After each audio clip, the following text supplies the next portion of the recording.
आज की क्लास में आप सभी विद्यार्थियों का हार्दिक स्वागत करता हूं।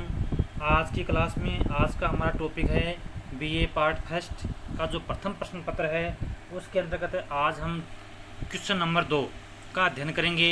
आज का हमारा क्वेश्चन है आधुनिक दृष्टिकोण।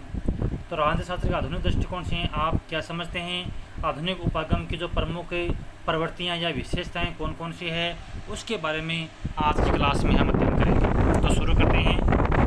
सबसे पहले हमें आधुनिक दृष्टिकोण का अर्थ समझते हैं कि किसको कहते हैं आधुनिक दृष्टिकोण।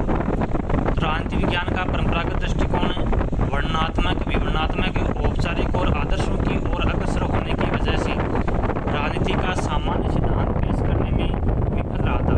इसी कारण से आधुनिक दृष्टिकोण का उदय हुआ। राजनीति विज्ञान का आधुनिक दृष्टिकोण राजनीति विज्ञान में व्यवहारवादी क्रांति से शुरू हुआ। दूसरे विश्व युद्ध के पश्चात राजनीति विज्ञान में इस नए दृष्टिकोण का उदय हुआ जो एक अधिक व्यापक और यथार्थवादी, यानी ये जो आधुनिक दृष्टिकोण है ये आदर्श के बजाय यथार्थ पर बल देता है। यानी ये आधुनिक दृष्टिकोण आदर्श को अपना लक्ष्य नहीं मानता है, बल्कि यथार्थ यानी सच्चाई है उसको यह है अपने अध्ययन के अंतर्गत प्रमुख रूप से जो अध्ययन सामग्री है उसके ऊपर बल देता है। यानी यह यथार्थवाद के ऊपर बल देता है। इस नए पृष्ठभूमि में एक श्रेय अमेरिका के राजनीतिक विद्वानों को जाता है। आधुनिक दृष्टिकोण से राजनीति विज्ञान में तार्किक, अनुभववाद, तथ्यात्मक, समाजशास्त्री पद्धतियों एवं व्यवहारवाद का प्रयोग हुआ है। राजनीतिक संस्थाओं और राजनीतिक व्यवहार के अध्ययन को वैज्ञानिक स्वरूप प्रदान करने के लिए विद्वानों ने जिस पद्धति या दृष्टिकोण को अपनाया है उससे राजनीति विज्ञान के आधुनिक दृष्टिकोण की संज्ञा दी जाती है। तो देखो, अब आधुनिक दृष्टिकोण का अर्थ क्या है। तो राजनीतिक संस्थाओं और राजनीतिक व्यवहार के अध्ययन को एक वैज्ञानिक रूप प्रदान करने के लिए विद्वानों ने जिस पद्धति का सहारा लिया था, जिस पद्धति या दृष्टिकोण को अपनाया था, राजनीति विज्ञान में उसे आधुनिक दृष्टिकोण के नाम से जाना जाता है। अब प्रमुख विचारक कौन कौन से आधुनिक दृष्टिकोण के, तो वह हैं David Easton, Robert Dahl, Truman, Catlin, Lasswell, Charles Merriam, Almond, Freud आदि इसके समर्थक हैं। यानी ये जो विद्वान हैं, विचारक हैं, ये आधुनिक दृष्टिकोण के समर्थक हैं। अब देखो, अपन देखते हैं कि जो आधुनिक राजनीति दृष्टिकोण है इसकी प्रमुख विशेषताएं कौन सी है। यह हम कह सकते हैं कि जो आधुनिक राजनीतिक उपागम है इसकी प्रमुख विशेषताएं कौन सी हैं। तो पहली है देखो अध्ययन मुक्तता। आधुनिक दृष्टिकोण या जो आधुनिक राजनीतिक उपागम है इसकी पहली जो विशेषता है वो है अध्ययन मुक्तता। राजवैज्ञानिक अब परंपरागत सीमाएं छोड़कर अध्ययन करते हैं।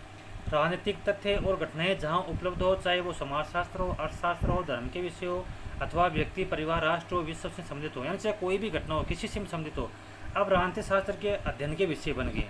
यानी अब केवल राज्य ही राजनीति का विषय नहीं है, बल्कि परिवार, राष्ट्र, विश्व, राजनीति शास्त्र, समाजशास्त्र, अर्थशास्त्र, धर्मशास्त्र ये सभी राजनीति विज्ञान के अध्ययन के विषय बन गए। यहाँ तक कि व्यक्ति और सामूहिक स्तर पर बचपन, युवावस्था आदि में विकसित राजनीतिक प्रवृत्तियों को भी सर्वेक्षण और शोध का विषय बना लिया गया है। राज सिद्धांतों की भावना रहती है कि वास्तविक परिस्थितियों का अध्ययन किया जाए और उन्हें को वास्तविकता प्रकट करने वाली अवधारणाओं का आधार बनाया जाए। दूसरी इसकी प्रमुख विशेषता है वैज्ञानिकता। आधुनिक राजनीति शास्त्र अपने अध्ययन को अधिक वैज्ञानिक बनाना चाहते हैं। वे राजनीतिक घटनाओं एवं तथ्यों को वैज्ञानिकता की कसौटी पर कसकर उसकी जांच करते हैं। वे प्राकृतिक विज्ञानों तथा सामाजिक शास्त्रों से अध्ययन की नई नई तकनीकों को लेकर के राजनीति विज्ञान में उनका प्रयोग करते हैं। अगली विशेषता है आधुनिक दृष्टिकोण की, वो है मूल्य विहीन। यानी यह मूल्यों को दरकिनार करती है, मूल्यों को ये अपना अध्ययन का विषय नहीं बनाती है। आधुनिक राजनीति विज्ञान को प्रायः मूल्य विहीन कहकर पुकारा जाता है, क्योंकि इसका प्रयास वैज्ञानिक एवं सटीक विषय का निर्माण करना। इसलिए राजनीति विश्लेषण में यह मानवीय मूल्यों जैसे नैतिकता है, स्वतंत्रता है, भ्रातृत्व आदि का कोई स्थान नहीं है, क्योंकि यह मूल्यों को दरकिनार करके जो वास्तविक जो बात है, जो यथार्थ है, जो हकीकत है, यानी उसके ऊपर बल देता है दृष्टिकोण। उन्हीं घटनाओं तथ्यों को अपने अध्ययन का विषय बनाता है जिन्हें या तो देखा जाता है या भविष्य में देखा जा सकता है। यानी कहने वाले नैतिकता है, आदर्शवाद जो बातें हैं उसको आधुनिक दृष्टिकोण है वो अपने अध्ययन में शामिल नहीं करता है। तो यह मूल्य विहीन, इसको मूल्य विहीन भी कहा जाता है। अगली विशेषता है आदर्शवादी अध्ययनों की अपेक्षा यथार्थवादी व्यवहारपरक अध्ययन। राजनीति विज्ञान के परंपरागत अध्ययन सामान्यतः ऐतिहासिक, विधि संगत, संस्थागत संरचना तक सीमित है। समस्त पुरातन अध्ययन आदर्शवाद उपदेशात्मक स्थिति के साथ जुड़ा हुआ है और बहुत अधिक सीमा तक न केवल सैद्धांतिक समस्याओं से उलझा हुआ था। नए राजनीतिशास्त्रियों ने यह दृढ़ विश्वास व्यक्त किया कि राजनीतिक अध्ययनों का व्यवहारिक राजनीति से सीधा संबंध होना चाहिए। कहने मतलब है कि वास्तविकता से संबंध होना चाहिए, न कि केवल उपदेश या आदर्श की बातों से। 19वीं सदी के उत्तरार्ध में राजनीति विज्ञान विषय के कुछ विद्वानों ने सत्य को समझ लिया कि आदर्श की तुलना में यथार्थ का अधिक महत्व है। अब राजनीति विज्ञान के विद्वानों ने इस बात की खोज प्रारंभ कर दी है कि संविधान का स्वरूप चाहे जैसा भी हो, समाज में शक्ति के वास्तविक स्रोत और केंद्र कहाँ स्थित है, शासक वर्ग अपनी शक्तियों का प्रयोग किस रूप में करा है, सामान्य जन अर्थात शासित वर्ग का राजनीतिक व्यवहार कैसा है, जनता के प्रति जो शासक वर्ग है उसका व्यवहार कैसा है, शासक वर्ग की जो नीतियाँ हैं उससे जनता को फायदा हो रहा है नहीं हो रहा है, यदि हो रहा है तो कहाँ तक ही हो रहा है, इन सभी बातों का अध्ययन करता है, यानी वास्तविकता पर बल देता है। पूर्व अध्ययन विधि संगत संरचना तक सीमित है, अब उनका स्थान राजनीतिक प्रक्रियाओं को समझने की प्रवृत्ति ने ले लिया है। राजनीतिक दल, दबाव गुट, संचार के साधन, मतदान व्यवहार आदि से संबंधित व्यापक अध्ययन किए जाने लगे हैं। राजनीतिक संस्थाओं की अपेक्षा अब व्यक्तियों के राजनीतिक व्यवहार के विश्लेषण के ऊपर अधिक बल दिया जाने लगा। अगली विशेषता है विद्यार्थियों आधुनिक दृष्टिकोण की, वो है अनुभवात्मक एवं व्यवहारवाद का बोलबाला। आधुनिक राजनीतिक विज्ञान यथार्थवादी है, व्यवहारिक दृष्टिकोण अपनाने पर जोर देता है। परंपरागत राजनीति शास्त्र है वो राजनीति से दूर भागता रहा है। व्यवहारवादी राजनीति विज्ञान को दर्शन, इतिहास, कानून के रूप में नहीं बल्कि राजनीति विज्ञान के रूप में प्रतिष्ठित करने का प्रयत्न है। व्यवहारवादियों के अनुसार राजनीति विज्ञान अभी तक दर्शन, कानून और इतिहास पर निर्भर था। व्यवहारवाद इस प्राश्चर्य से मुक्ति का संदेश देता है। यह राजनीति विज्ञान का राजनीतिकरण है। परंपरागत विज्ञान का अध्ययन केंद्र है वो संस्था है। व्यवहारवाद व्यक्ति समूह है और उसके व्यक्ति के जो व्यवहार है उसके ऊपर बल देता है। परंपरावादी या तो संस्थाओं का ऐतिहासिक या कानूनी पक्ष या उनके आदर्श स्वरूप का अध्ययन करते हैं, पर जो व्यवहारवादी राजनीति है वो गति तथा राजनीतिक प्रक्रियाओं के अध्ययन को महत्व देती है। अब देखो इसमें यह बताया गया कि भाई जो आधुनिक दृष्टिकोण है उसमें व्यवहारवाद का बोलबाला है। तो व्यवहारवाद है वो अपने अध्ययन में किन किन बातों को शामिल करता है, यानी व्यवहारवाद वास्तव में है क्या। तो व्यवहारवाद के अंतर्गत जो यथार्थ है, जो वास्तविकता है, उसको अपनाने पर बल दिया जाता है, न कि आदर्श की बातों को। परंपरावादी अध्ययन पद्धति अत्यंत अस्त व्यस्त, स्वेच्छापूर्ण, आत्मनिष्ठ, अनुशासनहीन थी। व्यवहारवादी उसे अधिक वैज्ञानिक बनाने का प्रयत्न करते हैं। परंपरावादी राजनीति विज्ञान इंद्रियानुभूति के सिद्धांत का सहारा नहीं लेते, अब इसलिए व्यवहारवादी उनका विरोध करते हैं। व्यवहारवादियों का मत है कि परंपरावादी पद्धति से उत्तरोत्तर संचित होने वाला ज्ञान की उपलब्धि संभव नहीं है। व्यवहारवाद राजनीति शास्त्र का साधारण वैज्ञानिकरण मात्र है, यह सत्य नहीं है। व्यवहारवाद का केवल अर्थ यह नहीं है कि राजनीति शास्त्र में इंद्रियानुभव की प्रणाली तथा वर्णन और विश्लेषण की सांख्यिकी तकनीकी का प्रयोग किया जाए। व्यवहारवाद की सबसे बड़ी जो विशेषता है वह है सिद्धांत का प्रयोग, थ्योरी का प्रयोग। इसमें तथ्यों की खोज और उसकी व्याख्या एक सिद्धांत के अंतर्गत करते हैं। अगली विशेषता है आधुनिक दृष्टिकोण की, वो है पद्धति विज्ञान तथा मूल्य सापेक्षवाद। व्यवहारवादी क्रांति प्राकृतिक विज्ञान से प्रेरणा लेकर के राजनीति विज्ञान में द्वितीय महायुद्ध के पश्चात आई। उसी समय से विभिन्न समाज विज्ञानों तथा प्राकृतिक विज्ञानों से राजनीति विज्ञान ने स्वयं को राजनीति का विज्ञान बनाने के लिए अनेक शोध पद्धतियों को ग्रहण कर लिया है। अब एक पद्धति विज्ञान का विकास हो चुका है, इसलिए इस अनुशासन के साथ घनिष्ठ संबंध स्थापित हो गया। नवीन पद्धतियों में वैज्ञानिक पद्धति में इसे प्रमुख स्थान दिया गया है। उसी के साथ वैज्ञानिक मूल्य सापेक्षवाद जुड़ा हुआ है। इसका मूल अर्थ यह है कि शोधकर्ता अपने अनुसंधान से स्वयं के मूल्य एवं धारणाओं को अलग रखता है तथा अपने अध्ययन पर किसी प्रकार का प्रभाव नहीं पड़ने देता है। उसके आवरण में बौद्धिक निष्पक्षता एवं सत्यनिष्ठता पाई जाती है। वैज्ञानिक पद्धति का प्रयोग यह है कि सैद्धांतिक समस्याओं के तात्विक विवेचन में भी करता है, अति तथ्यवादिता से भी बचने का प्रयास करता है। तो अब देखो जो आधुनिक दृष्टिकोण है उसकी जो पद्धति है वो विज्ञान का जो वैज्ञानिक शोध है उसके ऊपर आधारित है। यानी यह मूल्य सापेक्षवाद के ऊपर बल देता है। अगली विशेषता आधुनिक दृष्टिकोण की शोध एवं सिद्धांत में घनिष्ठ संबंध। वैज्ञानिक पद्धति के प्रयोग द्वारा अब वैज्ञानिक साधारणीकरण व्याख्याओं एवं सिद्धांतों का निर्माण में लगे रहते हैं। अब सिद्धांत निर्माण कठोर शोध प्रक्रियाओं पर आधारित है। शोध और सिद्धांत अब एक दूसरे के बिना निरर्थक माने जाते हैं। सिद्धांत निर्माण की प्रक्रिया अब शोधोन्मुखी है। आधुनिक राजनीति शास्त्रियों का एकमात्र उद्देश्य राजनीति के सिद्धांतिक प्रतिमानों को विकसित करना है। इसी आधार पर यह राजनीतिक घटनाओं एवं तथ्यों के संबंध में खोज करते हैं, उनका विश्लेषण करते हैं। अगला है अंतः अनुशासनात्मक दृष्टिकोण।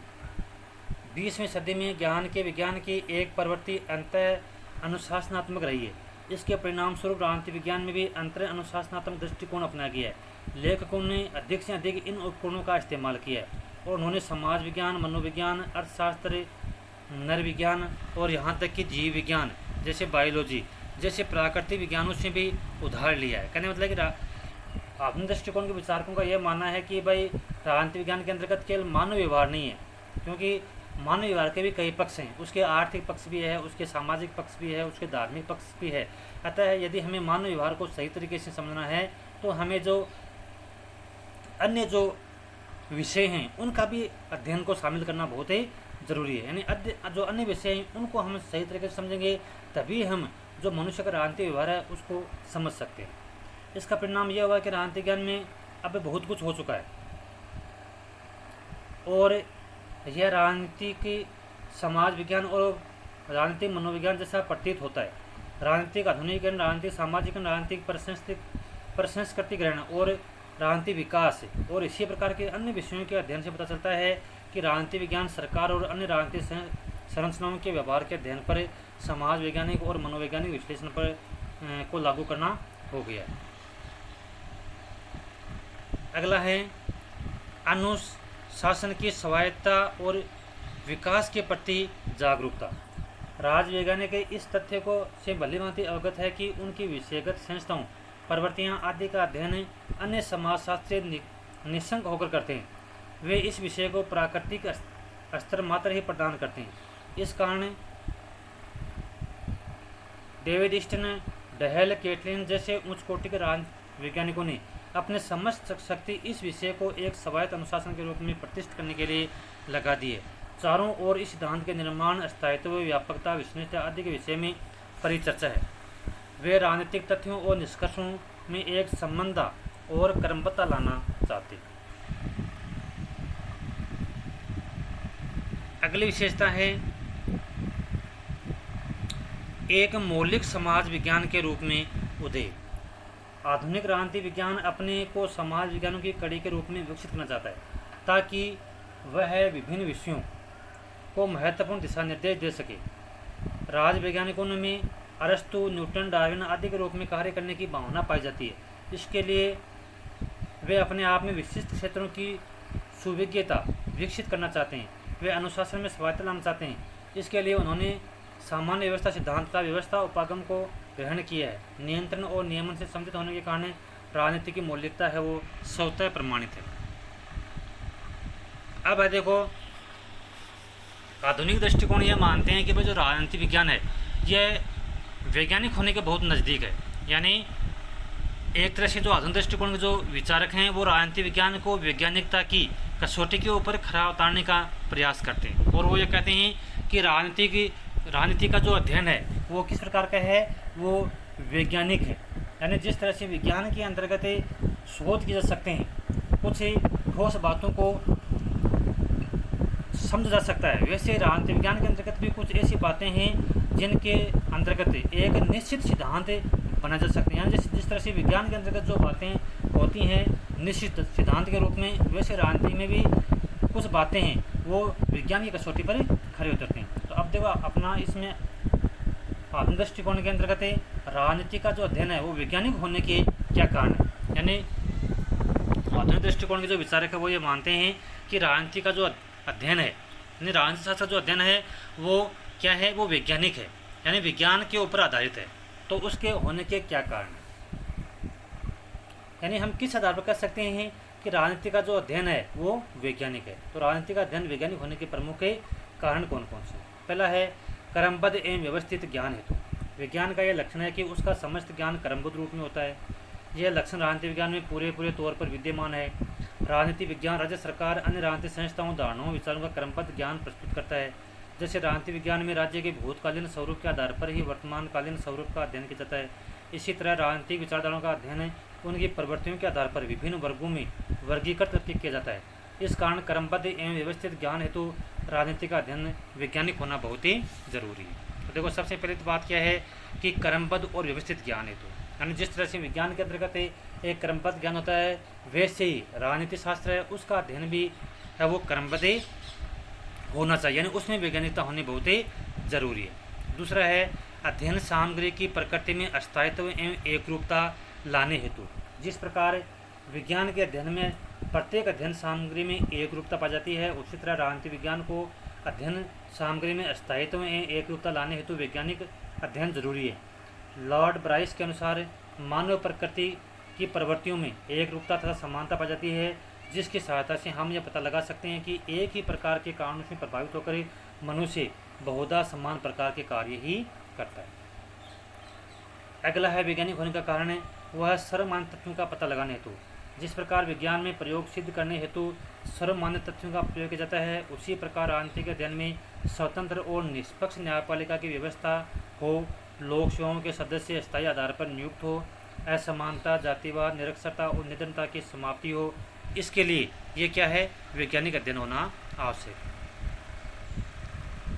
अगला फिर पर्यवेक्षण तथा परीक्षण करने हेतु, यानी जिस प्रकार से प्रयोगशाला में बैठ करके पूर्ण निश्चितता एवं सरलता के प्रयोग करके परीक्षण किया जाता है, उसी प्रकार राजनीति विज्ञान में लोकतंत्रवाद और दूसरी जो शासन पद्धतियों का अध्ययन करके परिणाम निकालने हेतु पर्यवेक्षण जरूरी है, जो इसके अध्ययन को वैज्ञानिक बनाने के लिए आवश्यक है। अगला है भविष्यवाणी करने की क्षमता, यानी जिस प्रकार विज्ञान में तथ्यों को आधार मान करके भविष्यवाणी की जा सकती है, उसी प्रकार राजनीति विज्ञान में भी विज्ञान को कसौटी मान करके भविष्यवाणी करने की संभावना व्यक्त की जाती है।